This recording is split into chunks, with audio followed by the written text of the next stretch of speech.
si se oyó alguno. Sí, es que me hizo aquí una fajita, pero bueno, perdón. Continúa. A partir de del 2006, perdón, ingresó a la Universidad de Guadalajara, siendo actualmente profesor investigador titular B en el Instituto de Astronomía y Meteorología.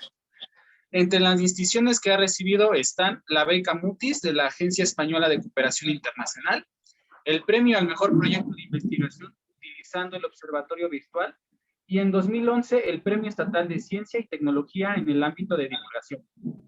Forma parte de la Unión Astronómica Internacional, de la Sociedad Mexicana de Física, de la Academia Jalisciense de Ciencias y de la Red de Ciencia, Tecnología y Género.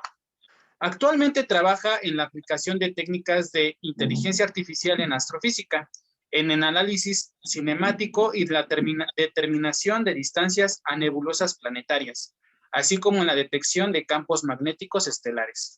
Ha sido investigadora principal de 4 proyectos de investigación y colaboradora en 12 más a nivel internacional.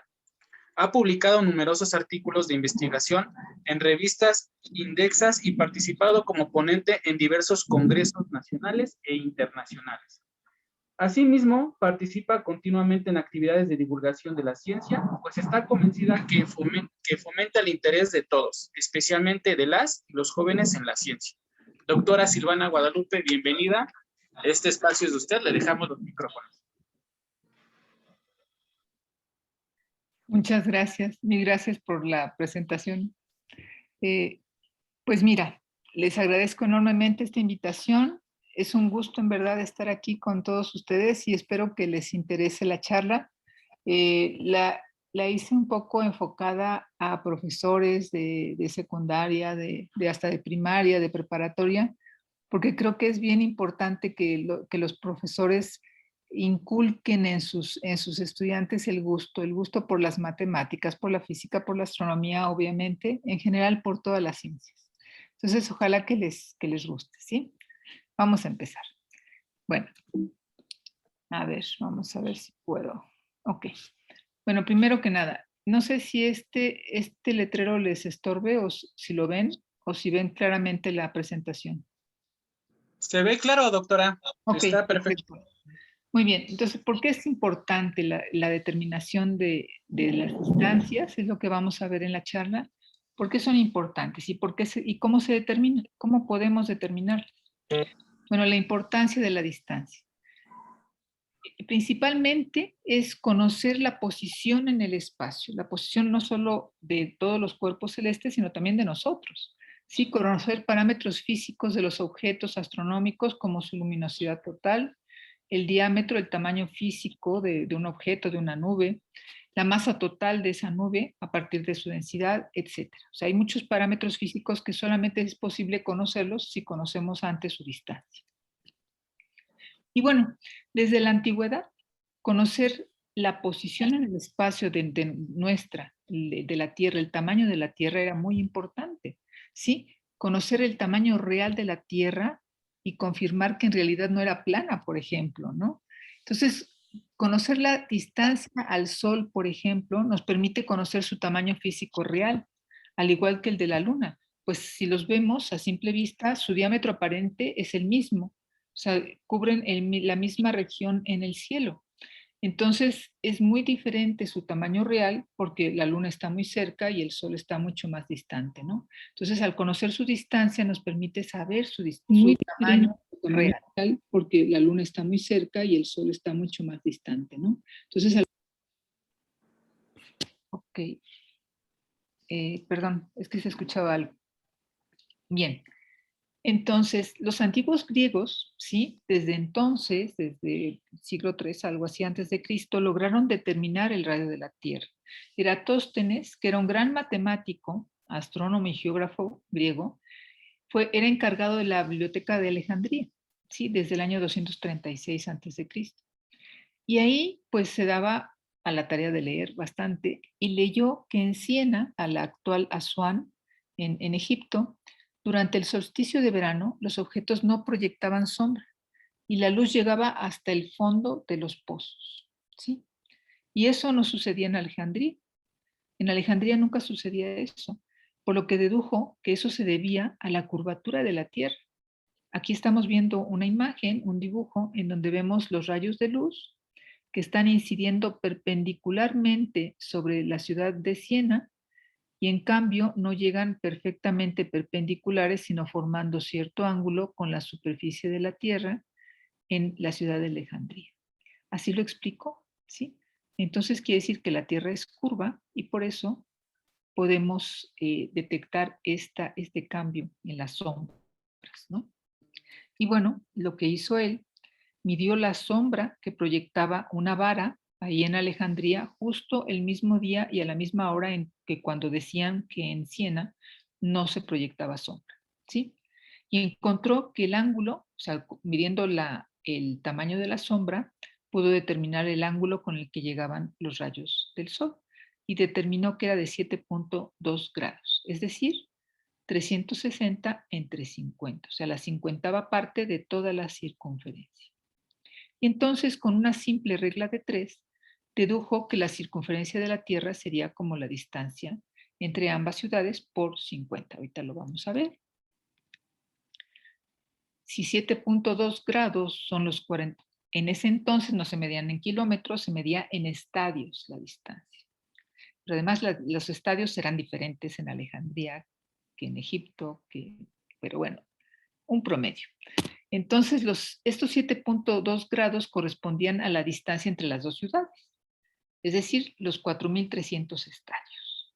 Y dijo, bueno, entonces los 360 grados, que sería todo el círculo, ¿sí? O sea, estos 7.2 grados corresponden a esta distancia de, ¿cuántos? 4.300 estadios, ¿sí? Este ángulo de 7.2 grados corresponde a esta distancia.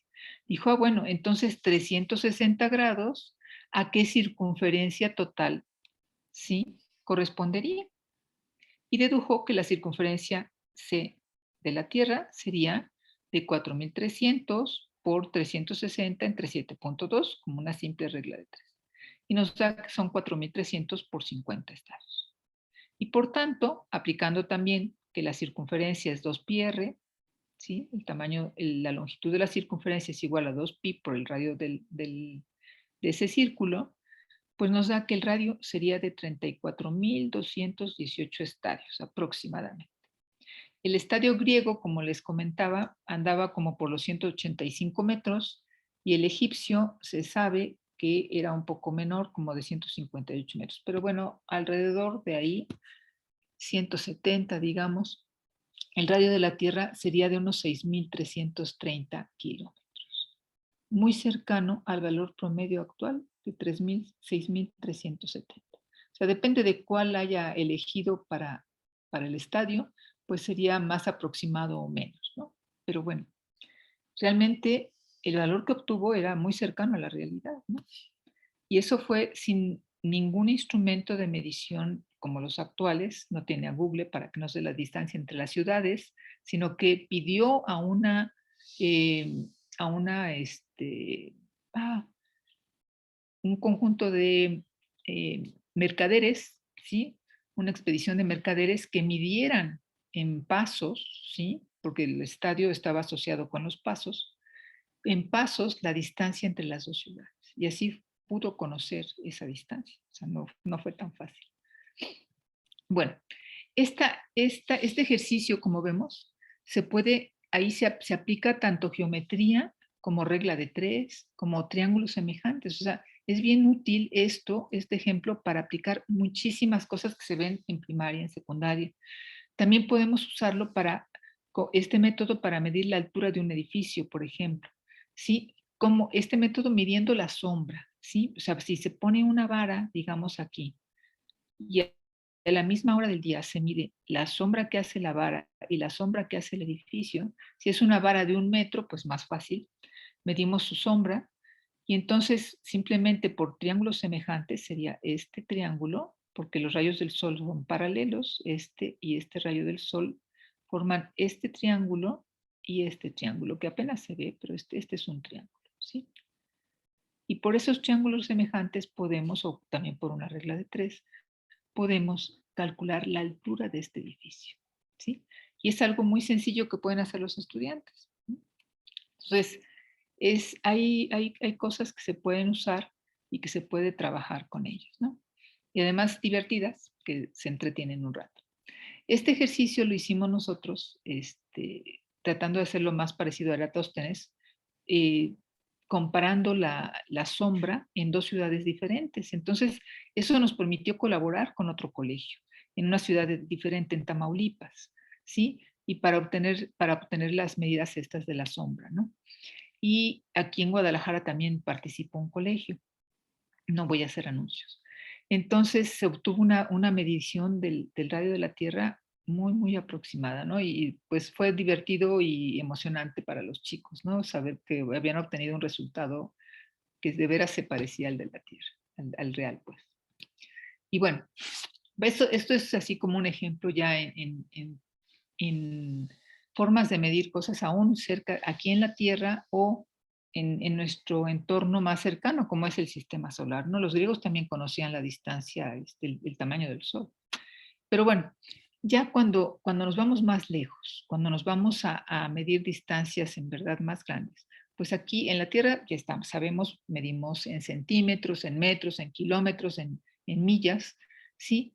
Pero sí han oído hablar eso de cantidades astronómicas, porque son cantidades muy grandes. Pues sí, las distancias en astronomía son muy, muy grandes. Entonces estos centímetros y metros y kilómetros ya no nos sirven mucho porque serían números muy grandes, ¿sí? Por ejemplo, usamos otras unidades, como por ejemplo lo que se llama la unidad astronómica, que es la distancia entre la Tierra y el Sol, entre nosotros y el Sol, la distancia media, que es aproximadamente 150 millones de kilómetros, ¿sí? 1.5 por 10 a la 8 kilómetros. Aquí está. El año luz también lo usamos, que sería la distancia que recorre la luz en un año. Sabemos que recorre 300.000 kilómetros cada segundo. Entonces hay que multiplicar por lo que es un año, pero en segundos. Es decir, 365.25 días por 24 horas de un día, por 60 minutos de cada hora de cada día, por los 60 segundos de cada minuto. Y esto ya queda en segundos. Y esto nos da un número muy grande, que es 9.4 por 10 a la 12 kilómetros. Ya multiplicado, bueno, esto da como 3 por 10 a la 7 segundos, lo de un año, y por esto pues ya nos da el 9 por 10 a la 12 kilómetros, es decir, 63.000 unidades astronómicas, que es un número pues bastante grande. Pero esas son las distancias en las que se miden. Las unidades astronómicas son las que se usan dentro de nuestro sistema solar, pero ya para referirnos a otras estrellas usamos el año luz u otra cantidad que se llama el parsec.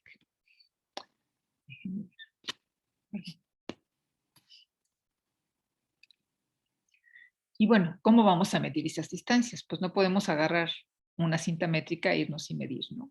Tenemos que usar otros instrumentos especializados, como pueden ser los telescopios, como pueden ser satélites, o más bien telescopios en satélites alrededor de la Tierra.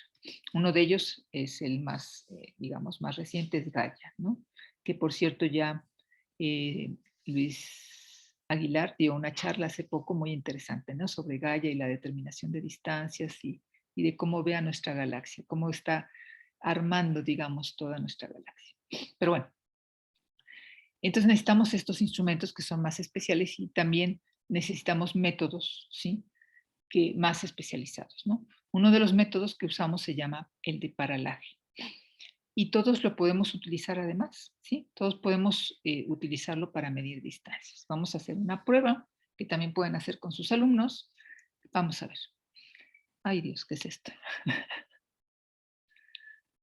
Vale. No sé.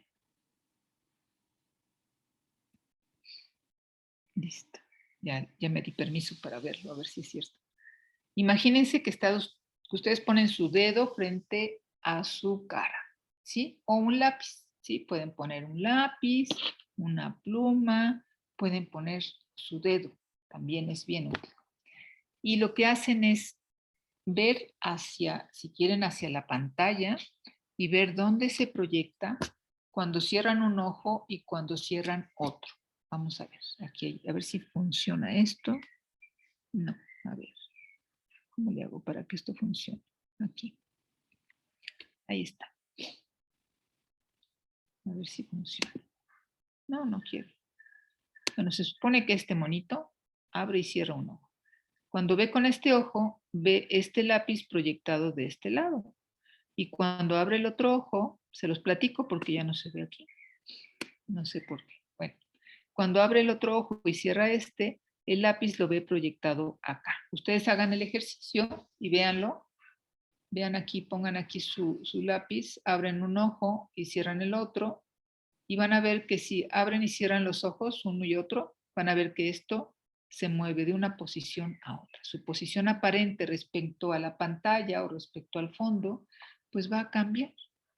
Y ese cambio, ese ángulo que cambia de un lado a otro, o sea, si nosotros lo medimos en ángulo, como si fuera un ángulo, y eso se le llama paralaje. Miren, por si no funcionaba, tengo aquí el dibujo. Aquí están los ojos, está su dedo, y aquí vemos en este caso proyectada en este lado, déjenme ver, no sé por qué esto se ve así, déjenme ver si lo puedo quitar, es que a mí me estorba esta visión. No,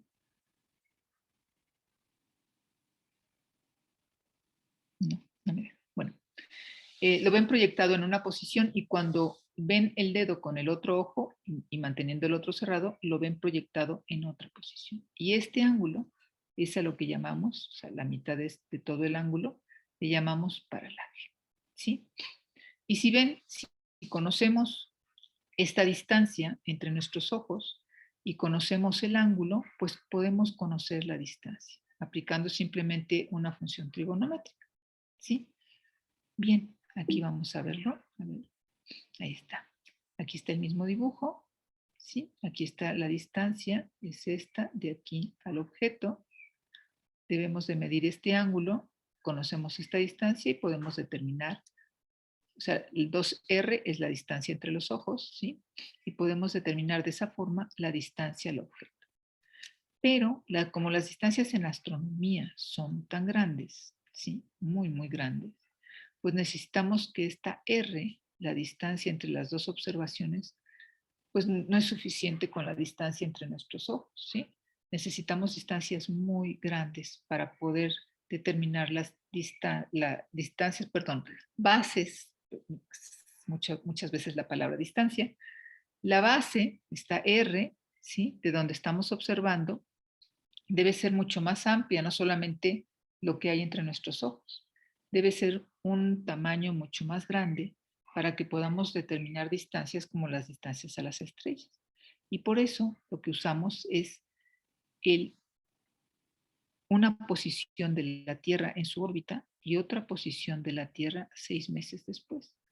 Entonces ahora sí, la base es bastante grande, son 2 unidades astronómicas, ¿sí? Podemos determinar este ángulo. Aquí está muy exagerado porque en realidad estas distancias son mucho más grandes y los ángulos son muy pequeñitos. Los ángulos que se miden de paralaje son de segundos de arco, menos de segundos de arco. Son décimas, centésimas de segundo de arco. Y con eso, con esa medición de los ángulos, podemos determinar las distancias a las estrellas, ¿no? Ese es el método de paralaje. Aquí está. Aquí está la Tierra hoy, que observamos a esta estrella, la observamos proyectada en esta zona y 6 meses después la observamos proyectada en otra zona, respecto a estrellas que son mucho más lejanas, ¿no? Entonces, este método, les comentaba, se llama el de paralaje geométrico, ¿no? Y es bien útil para determinar distancias a estrellas no muy lejanas. Tienen que ser más o menos hasta 100 parsecs, varios cientos de parsecs, ¿sí? Ok. Entonces, el paralaje, pues es el ángulo ese que subtiende el movimiento aparente de los objetos y lo medimos en segundos de arco, ¿sí? Para comparar qué es un segundo de arco, pues imagínense, la luna y el sol subtienden un ángulo de medio grado, ¿sí? Entonces, ese tamaño de la luna hay que dividirlo entre 30 y ese pedacito ahora entre 60. Eso es un segundo de arco. Y los paralajes que se miden son más pequeñitos que eso. Entonces se necesita una gran precisión para determinar esos paralajes, ¿sí? Y Gaia, que es el satélite, el telescopio que está en el espacio, ¿sí? Es el que está haciendo mediciones de paralajes muy precisas, hasta de milésimas de segundo de arco, puede determinar. Entonces nos permite determinar distancias hasta de unos 1000 parsecs, más o menos, ¿sí? Y bueno, con eso, este paralaje se define lo que se llama también la unidad, como les comentaba, el parsec. ¿Qué es ese parsec? Bueno, un parsec es la distancia a la cual, si esta es la distancia de la Tierra al Sol, que quedamos que es una unidad astronómica, ¿sí? Aquí en la figura se ve. Bueno, es la distancia a la cual tiene que estar este punto para que el ángulo que subtiende esta unidad astronómica sea de 1 segundo de arco. Es decir, aquí, si ven, este ángulo ha de ser como de, no sé, 20 grados o algo así, ¿no? 15, 20 grados. Bueno, esto tiene que estar muy, pero que muy, muy lejos para que este ángulo sea 1 segundo de arco. Y esa distancia a la cual tiene que estar este punto, pues es precisamente un parsec. Es como se define un parsec. Y ese parsec, pues son nada más y nada menos que 30.8 por 10 a la 12 kilómetros. ¿Sí? O sea, 3 por 10, o sea, 30 billones. Billones de los de aquí, no de los gringos, que los gringos son 10 a la 9 kilómetros. No, los de aquí son 10 a la 12, son millones de millones. 30 billones de kilómetros. ¿Sí? Y también es igual a 3.26, perdón, años luz y 2 puntos por 10 a las 5 unidades astronómicas, o sea, 200.000 unidades astronómicas, ¿sí? Ok, bueno, vamos a seguir. Ahora, algunos tamaños y distancias para que nos demos una idea, ¿no? Entonces ya vimos que la distancia de la Tierra al Sol, pues es una unidad astronómica, ¿sí? Perdón. El diámetro del sistema solar hasta Plutón es más o menos como de 40 unidades astronómicas, ¿sí? Y hasta la nube de Oort, que bueno, otro día les platicaré, son de bastante mayor. Un año luz, quedamos que son 9.5 billones de kilómetros o 63.280 unidades astronómicas, ¿sí? Un parsec, quedamos que era 3 por 10 a la 13 kilómetros, también son 206.000 unidades astronómicas o 3.26 años luz. Eso es un parsec, 3 años luz más o menos. La distancia Vega es de 4.29 años luz, ¿sí? Por tanto, es 1.3 parsecs, ¿sí? El diámetro de nuestra galaxia, de la Vía Láctea, es de aproximadamente unos 30 kiloparsecs, es decir, 30.000 parsecs. Y la distancia a Andrómeda, ya eso se mide en megaparsecs, es decir, 2 por, bueno, perdón, 0.6 por 10 a las 6 parsecs, ¿sí? Y distancias a otras galaxias más lejanas, pues ya tienen que ser megaparsecs, ¿sí? O sea, millones de parsecs. Estos son miles de parsecs. El diámetro de nuestra galaxia, las distancias en nuestra galaxia, pues son parsecs, cientos de parsecs, por ahí así, ¿no? Lo que podemos medir aquí. Entonces, pues si ven, las escalas son pues muy diferentes, ¿no? Si queremos medir distancias a otras galaxias o a estrellas dentro de nuestra galaxia. Y por eso también los métodos que se usan para determinar esas distancias pues son muy diferentes, ¿sí? Dependiendo de qué distancia tenemos que determinar, pues es el método que se usa, ¿no? Algunos de estos métodos son, por ejemplo, el que ya les comenté, el del paralaje geométrico, que ese se puede usar hasta más o menos como 1000 parsecs, o sea, 1 kiloparsec. Hay otro método que se llama el método de extinción distancia, que ahorita les voy a platicar de qué se trata, que nos permite determinar distancias hasta unos 20 kiloparsecs, poquito más, ¿sí? El paralaje espectroscópico, que nos permite determinar distancias hasta 1 megaparsec, o sea, la distancia del tamaño de nuestra galaxia la podemos medir perfectamente, hasta Andrómeda también podría ser, con algo de dificultad. Y bueno, estándares de brillo es otro método que se utiliza para determinar distancias a otras galaxias no muy lejanas, porque necesitamos ver las estrellas individuales, ¿sí? Entonces se usan estrellas que se llaman estándares de brillo porque se sabe que tienen, se conoce su brillo. Por ejemplo, una explosión de supernova al máximo que llega es algo que se conoce y se puede usar eso. Se les llama candelas estándares, ¿no? Por eso le pongo estándares de brillo. Y se usa para determinar distancias de megaparsecs, ¿no? Y ya para las galaxias mucho más lejanas, pues ya se utiliza lo que se llama el corrimiento cosmológico, ¿sí? Y bueno, hay otros métodos por ahí, pero bueno, estos son de los más usados, ¿no? Y bueno, eh, el paraje, para poder explicar el paralaje espectroscópico, pues antes tenemos que hablar un poquito de lo que es la distancia y la magnitud aparente, ¿sí? Entonces vamos a ver, espero que no se les haga medio pesado esto, pero vamos a ver. Cuando vemos las estrellas, ¿sí?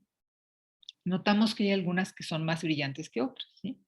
Y pues sí, algunas son más brillantes porque realmente son o más grandes o emiten más luz, pero hay otras que son más débiles porque están muy lejos y puede ser igual de brillante que una que vemos muy, muy brillante porque está más cerca, ¿sí?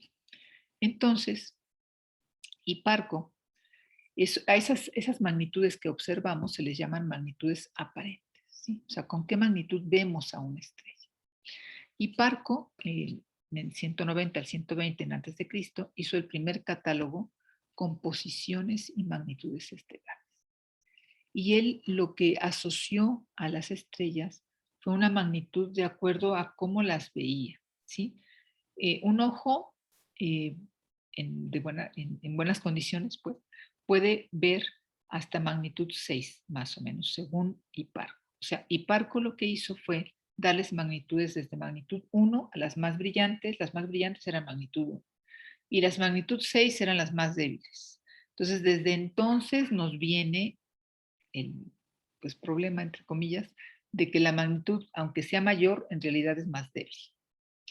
Pero bueno, la magnitud de una eran las más brillantes y las magnitud 6 las más débiles que podía ver a simple vista, ¿sí? Entonces, ese fue el primer catálogo. Actualmente sabemos que nuestro ojo en realidad tiene una respuesta logarítmica y que una estrella de magnitud 1 es 2,5 veces más brillante que una de magnitud 2 y una de magnitud 3 es todavía más débil y así. De manera que una estrella de magnitud 6 es 100 veces más débil que una de magnitud 1. Entonces, bueno, ya más precisamente, la magnitud se define como el menos 2,5 logaritmo del flujo. Más una constante. Esta constante se fija es como fijar el cero de la escala, ¿no? Para saber cuál es magnitud cero. Y esta F lambda, pues es el flujo de energía en la longitud de onda lambda. Y depende de qué tanto está emitiendo la estrella, ¿sí? En esa longitud de onda, pero también depende de a qué distancia está. ¿Por qué? Porque este flujo es la cantidad de energía, que nos llega por segundo a cada centímetro cuadrado de nosotros, de la Tierra, digamos, o de nuestro detector, ¿sí?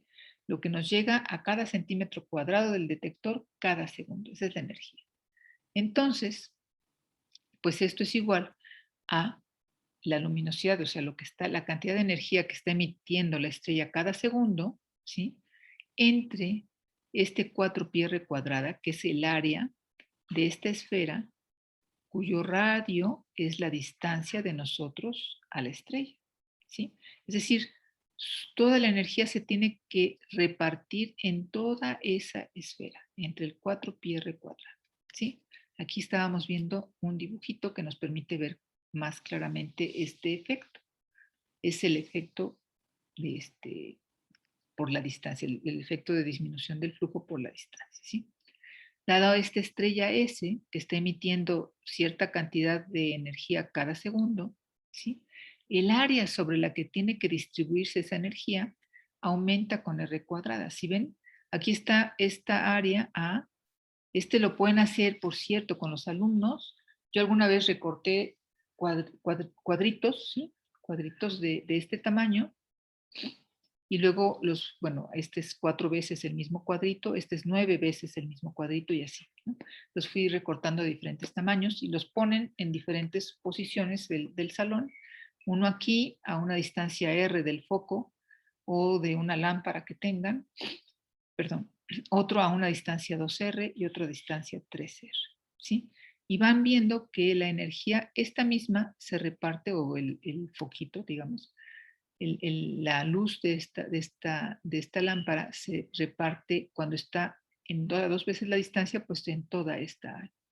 Y si se va a 3 veces la distancia, pues el área que tiene que cubrir pues es 9 veces 3 por 3, 9. Es decir, el área sobre la que se reparte toda la energía emitida, pues esa área va creciendo pues como la R cuadrada, ¿sí? Como la distancia al cuadrado. Y por tanto, lo que le toca a cada pedacito, pues va disminuyendo.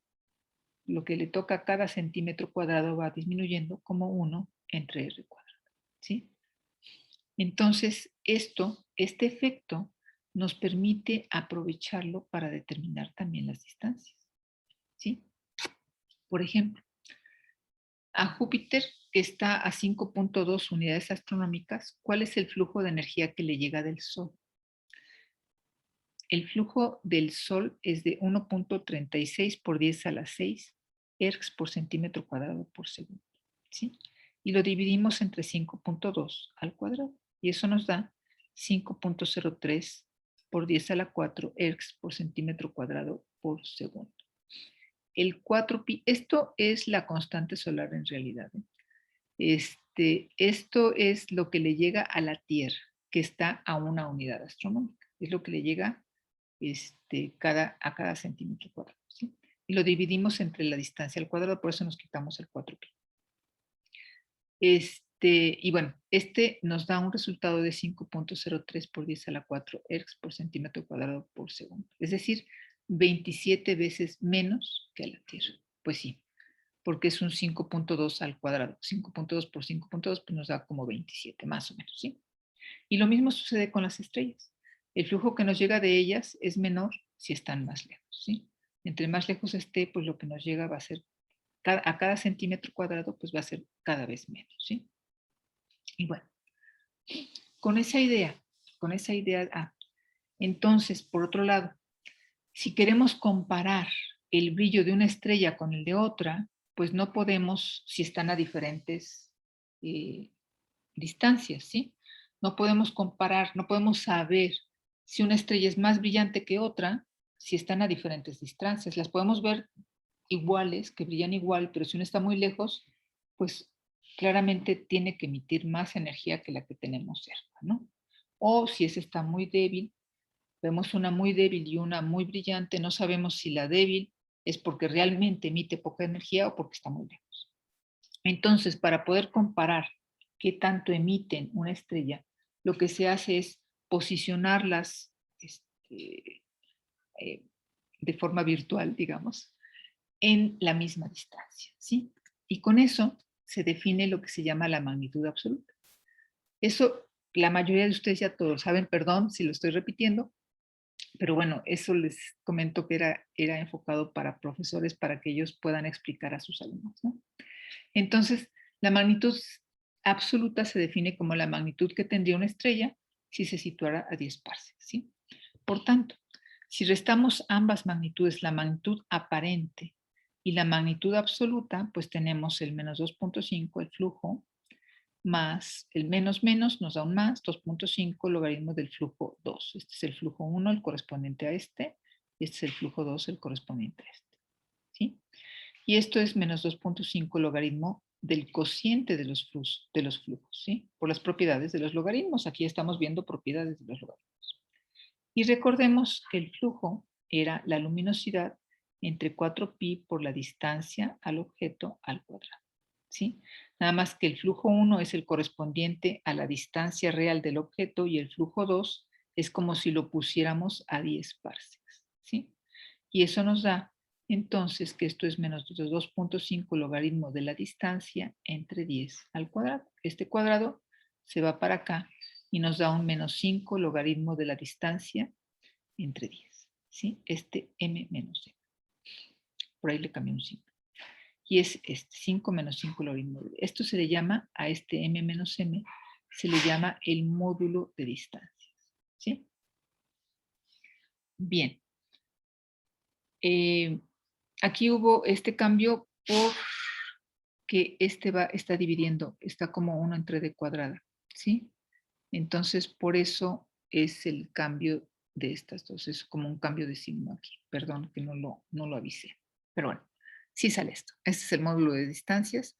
Y midiendo o determinando el módulo de distancias, podemos determinar la distancia a la que se encuentra un objeto. Bueno, a esto hay que agregar también, bueno, aquí está un ejemplo rápidamente. La magnitud aparente del Sol es de menos 26.8, es el objeto más brillante en el cielo, ¿sí? Y su magnitud absoluta, o sea, si lo pusiéramos a 10 parsecs, pues sería una estrella normalita de magnitud 4.76. Por lo tanto, su módulo de distancias sería la magnitud absoluta, 4.76, menos, sería más, 26.81, ¿sí? El menos 5 lo pasamos para este lado y nos da un menos 5.314.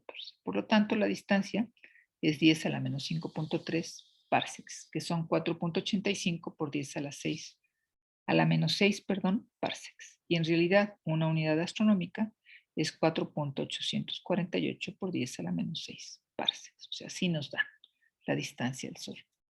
Y bueno, también pueden hacer otro ejemplo. Y otra cosa. ¿Y cómo vamos a conocer esta magnitud absoluta? Bueno, la magnitud absoluta hay la podemos conocer si conocemos lo que se llama el tipo espectral de la estrella o la temperatura de la estrella, ¿sí? Y hay tablas donde nos dice, bueno, si el tipo espectral es este, si su temperatura es tal, su magnitud absoluta son estas, ¿no? Eso ya existe, se puede consultar y eso es lo que hacemos. Lo consultamos y están frecuentemente siendo actualizadas, ¿no? Y bueno, a ver, ya me estoy tardando mucho, pero bueno, cuando hablamos de espectros, ¿sí? Necesito también esto para explicar lo que es el método de extinción-distancia, ¿sí? Cuando hablamos de espectros, ¿qué es eso de un espectro? Pues el espectro de una estrella, pues no es más que poner un prisma, ¿sí? Como el arco iris, que las gotas de lluvia sirven para dispersar la luz de las estrellas, perdón, del sol, que proviene del sol, y vemos el arco iris, es decir, la luz blanca dividida en todos sus colores, ¿no? Entonces, ¿qué es un espectro estelar? Pues es lo mismo, pero hacemos lo mismo, pero con la luz de una estrella. Y obtenemos, pues, todo esto que es un continuo estelar con unas líneas que se llaman líneas de absorción. Y bueno, la clasificación se hizo toda una clasificación espectral, ha sido un trabajo de muchísimo tiempo. Fraunhofer, por ejemplo, fue el primero en darse cuenta que diferentes estrellas tenían diferentes espectros. Él, digamos que detectó el espectro del Sol y por eso se llaman líneas de Fraunhofer, todas las que identificó él en el espectro solar, ¿sí? Posteriormente, Pickering, Wilhelmina Fleming y todo un ejército realmente de mujeres que se dedicaron a hacer la clasificación de los espectros, ¿sí? Hicieron un catálogo, ¿no? Más adelante, Annie J. Cannon organizó también esta secuencia, la secuencia que hicieron ellos. Ellos los habían clasificado por la intensidad de las líneas de hidrógeno, ¿sí? Que además cada elemento tiene una firma, tiene sus líneas bien determinadas en ciertas longitudes de onda. Entonces se pueden identificar estas líneas que observamos, estas absorciones, sabemos de qué elemento pertenecen, ¿no? Cuando se calibra en longitud de onda. Y bueno, ya no me quiero alargar mucho, pero Annie J. Cannon realizó, bueno, ella y un equipo grande realizaron bueno, no tan grande, la clasificación de más de 200,000 espectros entre 1911 y 1914.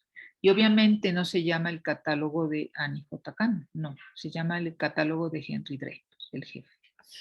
Pero bueno, estos son los ya vistos actualmente digitalizados, perdón, los espectros de diferentes estrellas los podemos ver así. Si ven, las estrellas muy, muy calientes son estas, las estrellas O y B, y sus espectros son bien diferentes de estrellas como el Sol, que es una G, ¿sí? O estrellas muy frías como esta, que Estas son las líneas de hidrógeno, muy claramente estas, las que se ven casi todos, son líneas de hidrógeno, ¿sí? Aquí son otras líneas también del calcio, del fierro, etcétera, ¿sí? Pero las estrellas G tienen una gran cantidad de líneas, las G, las K, etcétera, las M.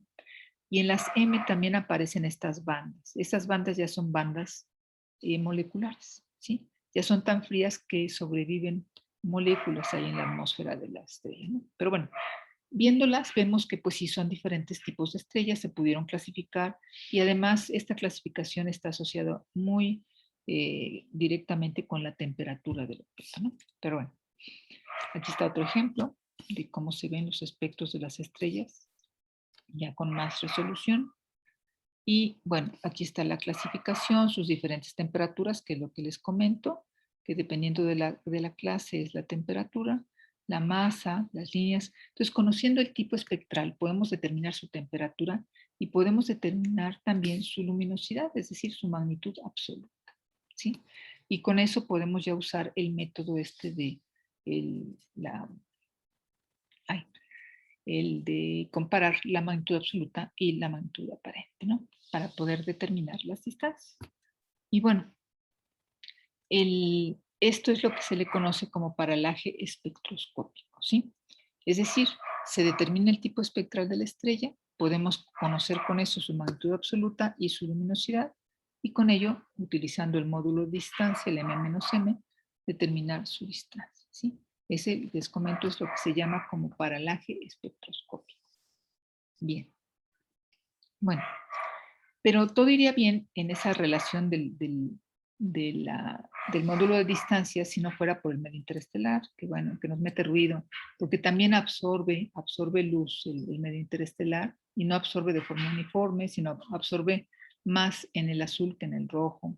Entonces nos cambia los colores de las estrellas, ¿no? Entre más lejos estén las estrellas, ¿no? Pero también nos sirve esto, nos sirve el poder utilizar este cambio del color, o sea, del color, ¿qué quiere decir? Que como absorbe más el rojo, pues las vamos a ver, perdón, como absorbe más el azul, la parte azul del espectro de las estrellas absorbe más en el azul que en el rojo, el medio interestelar, pues entonces las vamos a ver menos azules y un poquito más rojas. Se le llama enrojecimiento interestelar, ¿sí? Y ese enrojecimiento nos sirve para determinar y también las distancias. Es lo que les voy a platicar ahorita. Esto es, ¿se acuerdan del módulo de distancias? Este es el m-m, igual a 5 logaritmo de d. Pues hay que sumarle esta extinción interestelar, ¿sí? Ya cuando hablamos de distancias considerables, de varios cientos de parsecs o kiloparsecs, pues hay que tomar en cuenta ya la extinción interestelar. Y está relacionada precisamente con ese enrojecimiento. Este es el enrojecimiento en el azul, cuando se toman dos magnitudes, una en el azul y otra en el visible, ¿sí? Y esa diferencia se le llama color. Lo que emite una estrella en el visible, perdón, en el azul, y le restamos lo que emite en el visible, la magnitud en el visible, pues esa diferencia se le llama color B menos B. Y el exceso de color o enrojecimiento, pues es la diferencia entre el B menos B y el B observado y el intrínseco. O sea, con lo que está emitiendo la estrella y lo que observamos. Y eso, la culpa de este enrojecimiento, pues es el medio interestelar, ¿no? Pero, pues bueno, esto ya lo salto. Esto nos permite utilizar otro método, o nos permite desarrollar otro método para determinar distancia, que es lo que se llama método de extinción-distancia. Como vemos, a mayor distancia, mayor extinción. Entonces, si medimos la extinción que hay en una estrella, podemos determinar su distancia, ¿sí? Y bueno, eso se hace y se puede determinar la distancia a muchas otras estrellas. Y también se puede determinar la distancia a objetos que no son tan fáciles de clasificar, por ejemplo, no son tan fáciles de determinar su temperatura o su luminosidad intrínseca, ¿no? Por ejemplo, las nebulosas planetarias. Esta la voy a saltar, perdón. Estas nebulosas planetarias son objetos preciosos. Yo creo que todo el mundo las conoce, pero son difíciles de determinar sus distancias. ¿Por qué? Porque a veces esta estrella, que es la estrella central, ¿sí? que está rodeada de todo este gas fue arrojado por la estrella central. Y entonces se quedó la parte central de la estrella, que es muy, muy caliente. Tiene temperaturas de cientos de miles de grados, hasta 50.000, 100.000 grados, ¿no? Y por eso, con esa gran temperatura, pues tiene muchos fotones ionizantes, o sea, muchos fotones ultravioleta que ionizan todo este material, que es principalmente hidrógeno. Y al ionizarlo, pues, después de un tiempo se recombina. Es decir, los electrones que andan por ahí se recombinan y emiten de estas líneas de recombinación, ¿no? Que son las que observamos. Esta es una imagen en H-alfa, por ejemplo, ¿sí? Y bueno, lo que hacemos es determinar, bueno, las distancias de estos objetos son difíciles de determinar. Hay muchas determinaciones, pero las determinaciones varían hasta por factores de 3 para un solo objeto. Entonces, pues sí se buscan determinar, utilizar cada vez métodos más precisos. Uno de estos es el de extinción-distancia, que ya nos reduce el error. En lugar de un factor de 3, pues es un más o menos el 20-30%, que ya es algo un poquito más razonable, ¿no? Entonces, para hacer eso, para utilizar este método, lo que hacemos es medir, determinar, bueno, medir la fotometría, o sea, qué tanto emiten muchas estrellas alrededor de esta nebulosa, en el campo de visión de esta nebulosa. Muchas de estas estrellas les medimos cuánto emiten, hacemos su fotometría en el azul y en el visible, por ejemplo, 2 filtros.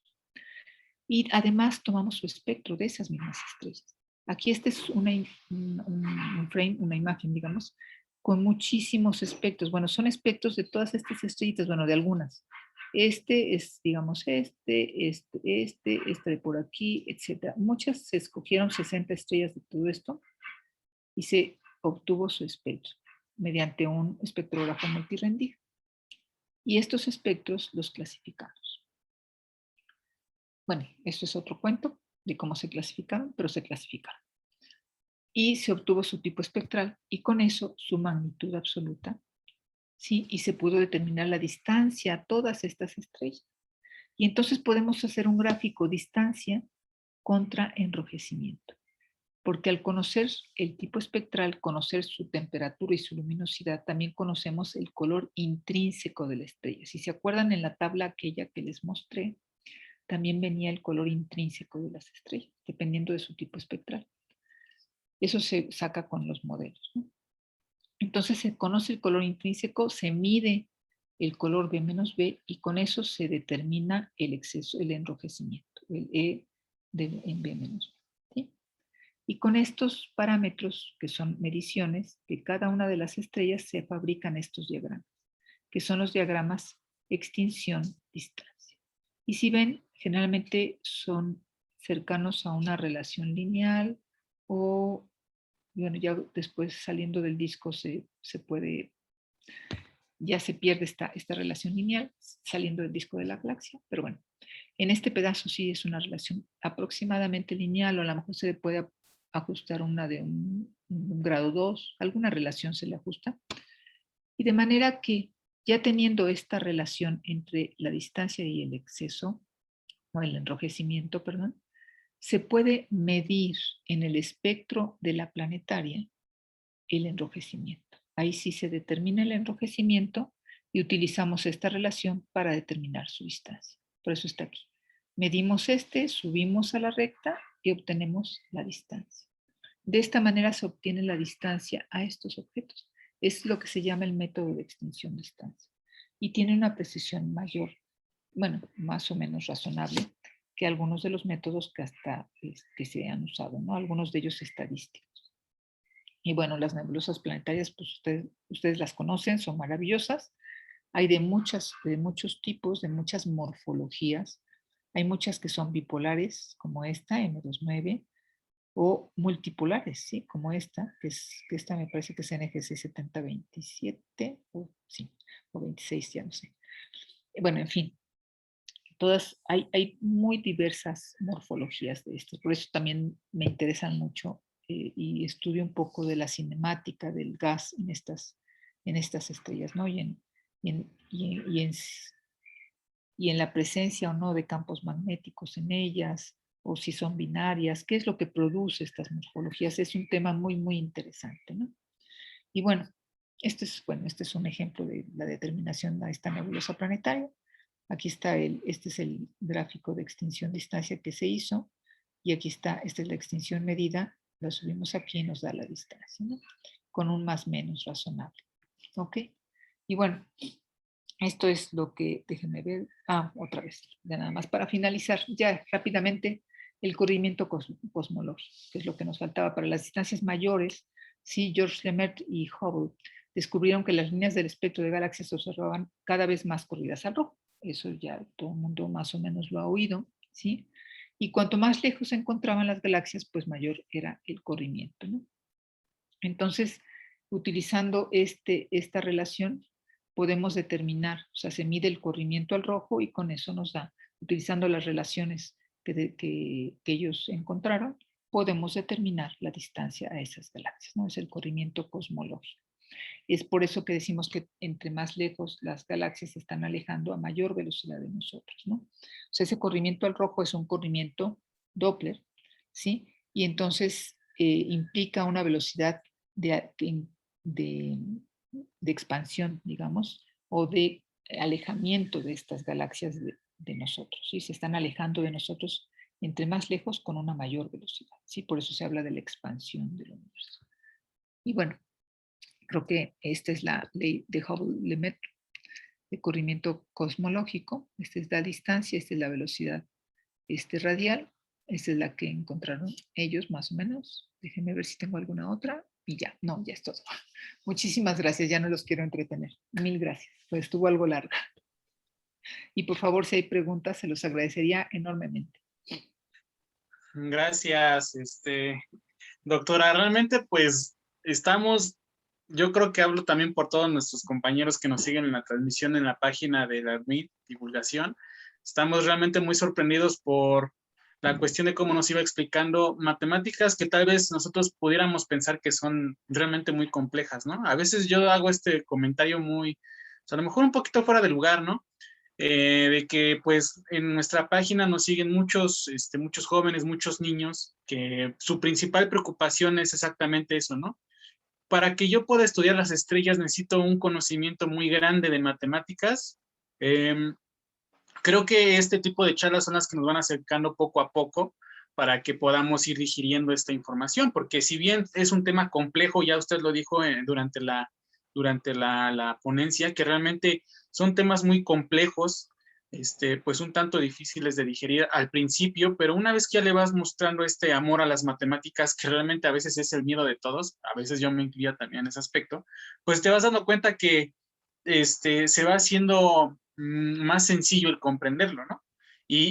Con respecto a las preguntas, maestra, realmente estamos muy emocionados ya que en la transmisión pues nos están haciendo varios comentarios, principalmente positivos. Uno de ellos es maestra que realmente manejó la información muy digerible para nuestros radioescuchas, para las personas que nos están siguiendo en la transmisión.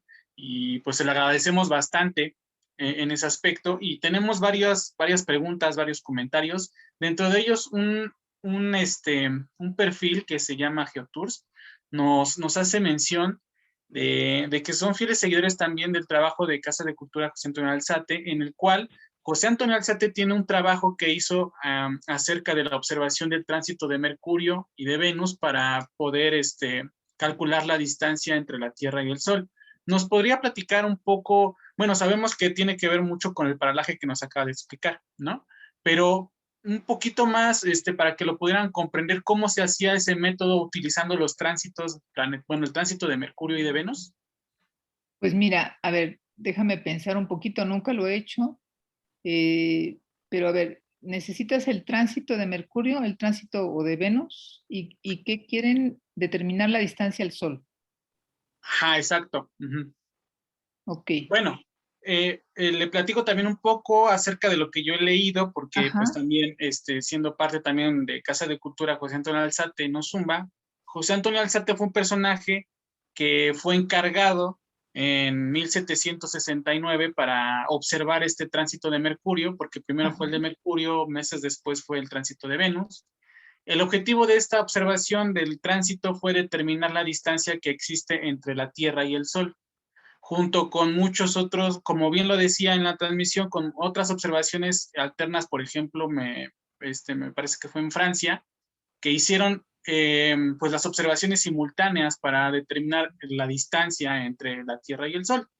Entonces creo que va por ahí la pregunta que nos está haciendo nuestro amigo, que si nos podría explicar cómo es que adaptaron El método. pues ese cálculo, ajá, para poder, ese método, mejor dicho, como bien lo dice, para calcular la distancia entre la Tierra y el Sol. Pues mira, no lo conozco exactamente, pero me lo puedo imaginar. A ver, voy a usar una imagen de esta del paralaje. Tal vez esta sea, o sea, lo que están haciendo es observar precisamente el momento, me imagino, en que entra, por ejemplo, el Venus o Mercurio en el disco solar, observarlo en dos posiciones de la Tierra separadas, ¿sí? Medir el ángulo precisamente o el tiempo en el cual, ya puede ser con tiempo, con segundos, ya se puede transformar a un ángulo debido a la distancia sobre la Tierra, pues. Entonces, si miden el momento en el que llega al borde, ¿sí? Ese tiempo lo pueden transformar en un ángulo por la rotación de la Tierra, ¿sí? Y entonces ya pueden calcular este paralaje, este ángulo, y con ello conocen la distancia entre las dos ciudades y se podría determinar la distancia, ¿no? Al Sol. Eso me imagino que podría ser. No sé si por allí va la cosa. Realmente no lo he hecho, una disculpa, pero no he hecho ese experimento. Hice alguna vez el de la luna. No, ahorita no me acuerdo, pero también hay otro, en otra ocasión se los platicaré para poder determinar la distancia a la luna. Muy Pero bien. me imagino que por ahí va la cosa, ¿no? Medir o cuánto tiempo tarda en hacer el tránsito o el momento en que entra justo sobre el disco solar, ¿no? Sí, de Cualquiera hecho, de los dos doctora, puede ser útil. porque incluso en los artículos que hemos leído, o mejor dicho, que nos hemos encontrado, Ajá, que nos decía que realmente tenían que ser tan exactos en cuanto al manejo de la información para que se pudiera determinar realmente, pues, con mayor precisión, ¿no? sí. Y bueno, realmente ese método del paralaje lo propuso Edmund Halley, me parece que fue en 1716, Ujú, que propone, ¿no?, hacer estas observaciones para poderlo realizar. ujú. Y bueno, de hecho me llama muchísimo la atención porque al momento de que yo leí esta publicación, porque lo dejaron así redactado en un acta, ¿no? Como tal, cuál era el objetivo, al momento en el que lo hicieron, se hizo en la Ciudad de México, en lo que es entonces era la Ciudad de México. Ajá. Entonces, pues sí dejaron sus observaciones como tal, dejaron esa parte para que posteriormente se puedan, pues, publicar ese trabajo y sobre todo tener coordinación, ¿no?, entre ambas partes de observación, porque realmente tenía que ser muy preciso. Entonces, Exacto, sí. como exactamente bien lo dice maestra, creo que por ahí va el asunto. Pues bueno, realmente a nosotros nos quedamos tan encantados que todas a lo mejor la continuación que tiene esta charla, pues será bienvenida, doctora, porque aquí tenemos bastantes preguntas, incluso en nuestro WhatsApp de la transmisión nos están preguntando, bueno, son dos preguntas. ¿Qué nivel de matemáticas se necesitan para entender estos métodos? Y la otra, ¿qué podría indicarnos bibliografía adecuada para involucrarnos en estos temas? A ver, en cuanto a determinación de distancias, paralajes y estos son matemáticas básicas realmente. Si se trata ya de incluir efectos mucho más finos, digamos, pues podría irse un poquito más fuerte las matemáticas, ¿no? Pero para entender el método de paralaje, para entender estos métodos de determinación de distancias de los que les platiqué, si ven, son matemáticas muy sencillas, matemáticas de primaria, secundaria. O sea, bueno, en primaria no ven trigonometría, pero en secundaria sí, en preparatoria. Y además a mí me parece que es importante que los chicos vean la aplicación de todos esos senos, cosenos, tangentes en algo que puede ser más real, digamos, en determinar la altura de un edificio, por ejemplo. Entonces, puede ser manejarse por triángulos semejantes o puede manejarse utilizando relaciones, funciones trigonométricas, ¿no? Seno, coseno, etcétera. O sea, entonces, eh, es algo como muy, muy flexible, ¿sí? Y les permite utilizarlo a los profesores con sus alumnos y pueden ser chicos de primaria, niños de primaria, jóvenes de secundaria, de preparatoria, y es realmente importante porque también se dan cuenta de la importancia, como tú dices, de las matemáticas. Y es que no son difíciles, de veras que no son. Yo amo las matemáticas y realmente no son difíciles. O sea, yo creo, el saber comunicar esa sencillez y ese gusto por las matemáticas, el que las puedan explicar de forma sencilla. Yo creo que los profes sería ideal que ellos adquirieran ese gusto y lo transmitieran a sus alumnos, porque yo creo que eso sí lo detectan los alumnos y también le van a agarrar ese gusto. Y van a darse cuenta que no son muy complicadas, que son sencillas, que si se las saben explicar bien, si pueden entenderlas bien, es ir paso a paso y puede ser de veras, bueno, para mí es fabuloso el poder entender todo esto sí, con matemáticas muy sencillas, ¿no? Y que se lo puedan ir explicando. Entonces, realmente las bases matemáticas que necesitan no van más allá de la preparatoria, ¿no? Ya si queremos irnos a la parte de clasificación espectral, pues ya vamos a necesitar más física, vamos a necesitar matemáticas un poquito más complicadas, pero no mucho. O sea, lo que ven en la carrera de cálculo diferencial, cosas así, es suficiente para poder entender esto, ¿no? Entonces, no hay realmente también la parte del flujo, de cómo se va diluyendo como una entre cuadrada, es muy sencillo, ¿no?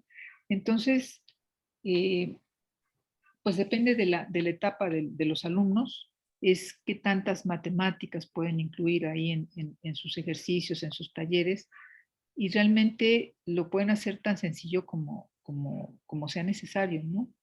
No sé si por ahí va la pregunta en cuanto a qué nivel se necesitaba de matemáticas. Sí, lo que pasa que también, doctora, pues también varios seguidores de la página y sobre todo en esta conferencia en específico son docentes de los cuales pues nos están haciendo llegar varios comentarios sobre ese aspecto, ¿no? Que realmente ya son matemáticas tal vez de lo que se les está enseñando a los alumnos a partir de secundaria. Y como bien lo dice, ¿no? Realmente es para aplicarlos en algo, pues no real, porque al final de cuentas, pues siempre se va a poder ocupar, ¿no? Yo creo que en el día a día podemos encontrar bastantes actividades Miles, que pueden encontrar así una aplicación directa, ¿no? miles de ejemplos en cualquier momento de su vida, realmente. Sí, sí, doctora, y pues bueno, por ahí va la pregunta, yo creo que en ese aspecto se respondió de la manera que es seguir incentivando a los alumnos que le sigan echando ganas en el estudio, sobre todo en esto, ¿no? Porque como empezaba a lo mejor la ronda de preguntas, desafortunadamente a veces nosotros pensamos que las matemáticas pues, realmente, bueno, ¿para qué me podría aplicar yo eso? Entonces aquí está un claro ejemplo en la que se puede aspirar en las que pueden llegar a alcanzar varias cosas dominando estos temas, ¿no? Sí, Y bueno, pasando un poquito a otra pregunta, también nos sí. están acompañando la Red Mexicana de Radiotelescopios, a quienes les mandamos un fuerte abrazo y nos hacen el siguiente comentario. Con respecto al paralaje, ¿no sería mejor con los ángulos de elevación y la distancia que hay entre el primer y segundo punto? Podríamos resolverlo por las leyes de los senos y cosenos y la distancia a la estrella con el teorema de Pitágoras. No sé si fue, bueno, sí fue pregunta. O sea, ¿quieres poner aquí el teorema de Pitágoras? Lo Ah, que pasa es que el teorema de Pitágoras incluye los dos catetos y la hipotenusa. No sé si a eso se refieren. Si esto lo dividimos a la mitad, nos queda un triángulo rectángulo. No sé, déjenme ver si aquí tengo otra imagen donde se pueda ver el triángulo. Aquí está. Este es un triángulo rectángulo, pero para conocer alguna de estas distancias, esta o esta, pues necesitas un ángulo. El problema del teorema de Pitágoras es que relaciona solamente los dos catetos, perdón, y la hipotenusa. Entonces, para conocer la hipotenusa necesita los dos catetos. Pero este cateto no lo conocemos porque es la distancia del objeto al Sol. Bueno, esta y esta son casi iguales. Esta distancia y esta son casi iguales, en este caso de estrellas, pues la estrella más cercana que está a, no sé, más de un año luz. Varios años luz, estas distancias, estos ángulos son muy pequeñitos. Entonces, para esos ángulos tan pequeños, este cateto y esta hipotenusa pues son casi igual, tienen la misma longitud. Entonces, no, o sea, no los conocemos, pues, no podemos aplicar el teorema de Pitágoras. No sé si eso se refería a eso.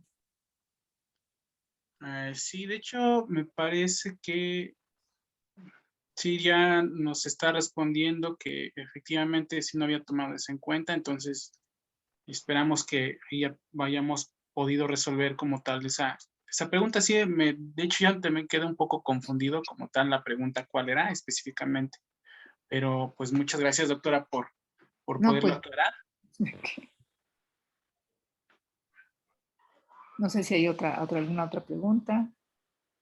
Pues bueno, ya revisé el chat del en vivo y pues más que preguntas nos están llegando muchísimos comentarios positivos, Pues lo muchas cual gracias. pues realmente agradecemos en primer Jorge, lugar su participación, doctora. Realmente estamos... Jorge, perdón, ¿puedes ver la pregunta de Rocío Vallejo? No me aparece, tal vez tengo yo los comentarios atrasados. Te la paso por WhatsApp, hermano. Vale.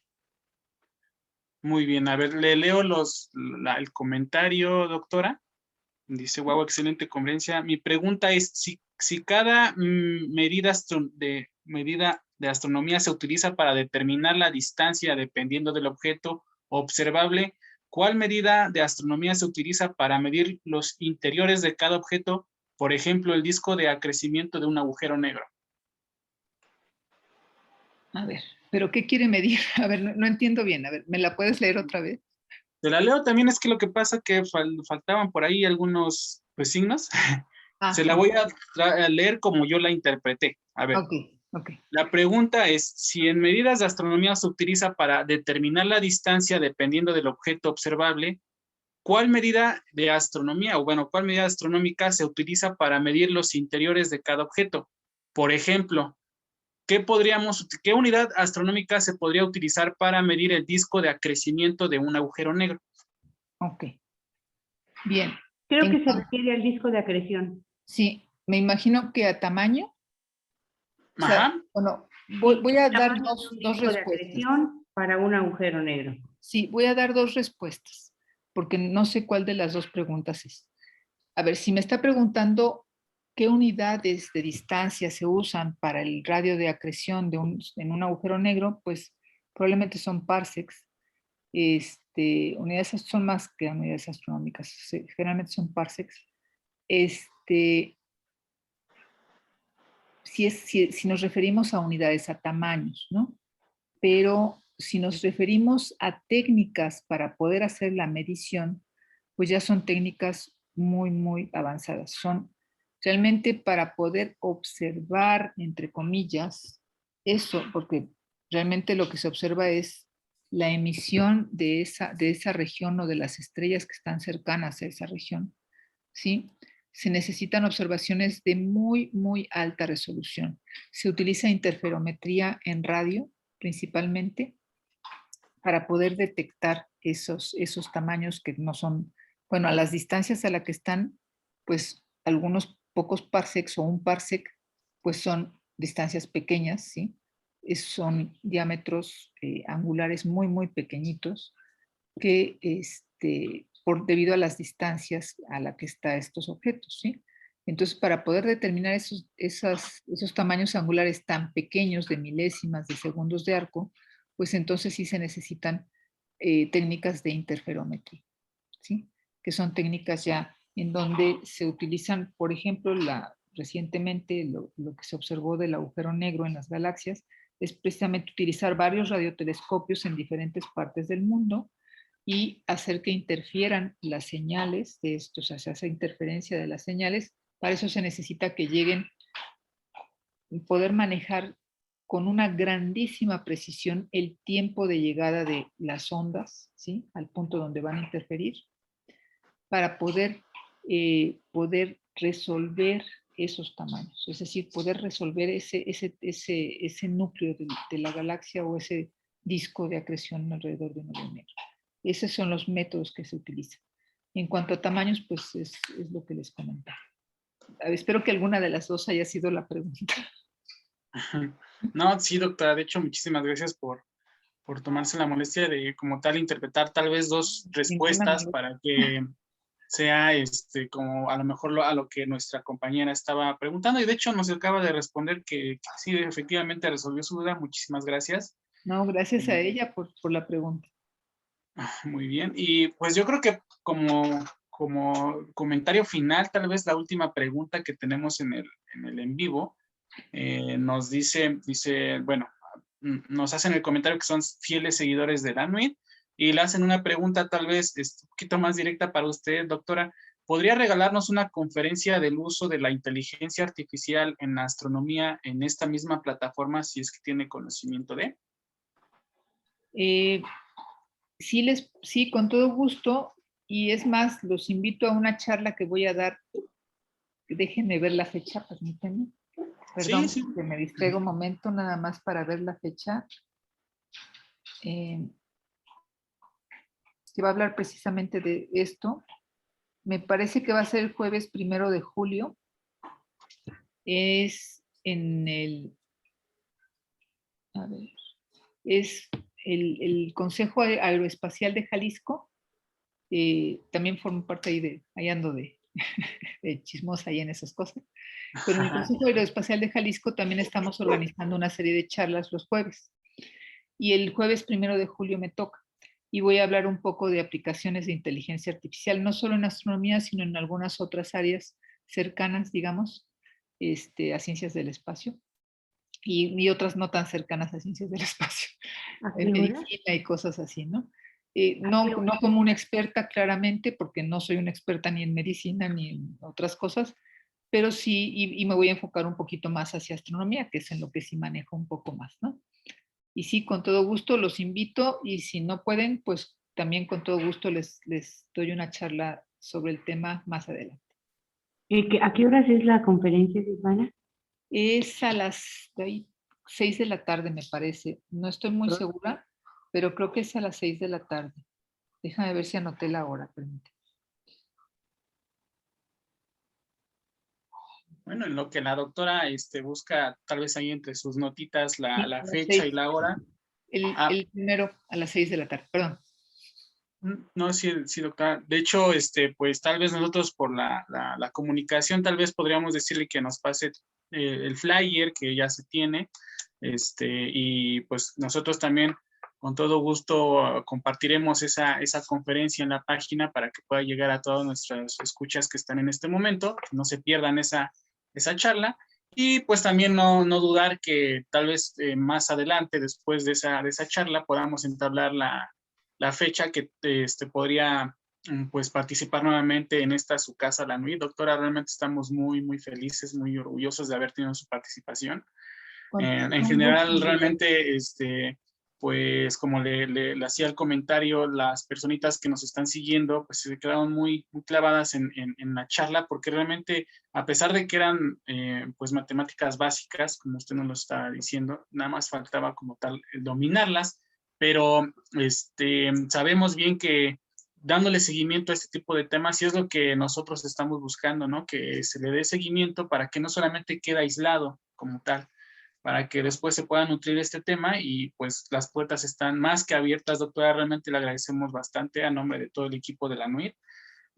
Estamos muy felices de que podamos contar con estas participaciones que le hacen bien a todos nuestros seguidores para poder inspirarse y sobre todo impulsar sus carreras, ¿no? Para continuar en los estudios.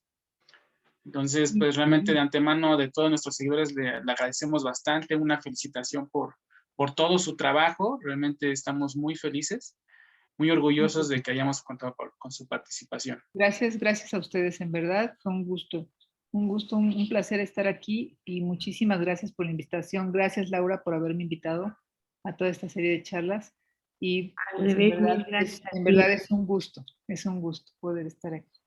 Es algo muy importante el que puedan en determinado momento colaborar con todos y que todas las sociedades astronómicas se unan para ir dando conferencias.